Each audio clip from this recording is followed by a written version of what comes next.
Good evening, I'm Dana Tyler. Right now on CBS 2 and streaming on CBSN New York, a call for action from one mayor to another tonight concerning New York City's forgotten families. This past week, we've been reporting on 5 families who say they were forced to move from city homeless shelters into dilapidated and unsafe homes in New Jersey. Kevin Nicholson and Shade Collington and their 2 little boys. Michael Leake is the father of 2 daughters. And Shakira Jones and Walter Harris have 3 children. Jarvis Cureton, his wife, and their 1-year-old son. And then there's Nikita White, who is single and afraid to stay alone in a city shelter.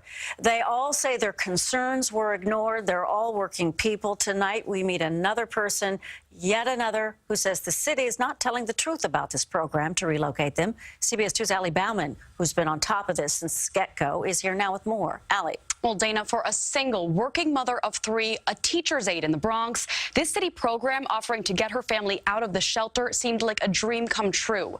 But Sophia Gurley says New York City sold her a false dream. All of this started happening. No heat since I moved in. It was freezing last week.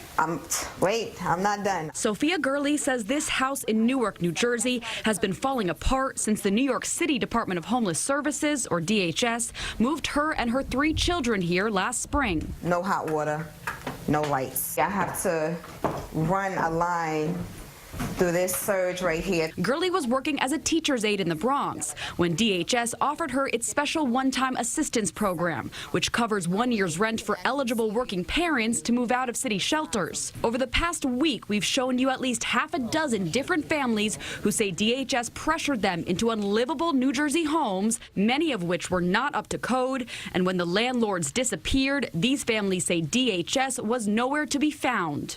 When you call DHS and you try to reach out to these people, they either stop replying or they just give you the roundabout. Tuesday, Mayor de Blasio defended his city program and denied the family's claims that DHS pressured anyone out of state.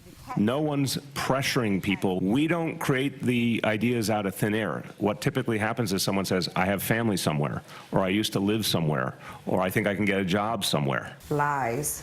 Because I have no one here in Jersey. No, it wasn't our choice. It was a forceful choice, and it was very misleading, and it's very unfair. Gurley says the DHS broker showed her a handful of houses in New Jersey. He made it seem very appealing. You know, I just moved another family out there. They're very happy. I really didn't want to come out here to Jersey, but I was like, I'll give it a chance. And even though this one was still being renovated, she pictured her family around this fireplace. What convinced me to sign the lease was the housing specialist was like, oh, you better get up on this. Gurley says for 2 days after first seeing the house, the DHS housing specialist sent her text messages saying, come down quick, please, to sign the lease. These apartments are like hotcakes. They boost it up and make you feel like you have no other option. Last week, Newark inspectors deemed this home uninhabitable. I went through all that and I did everything I was supposed to. It looks like we're gonna have to go back into the shelter.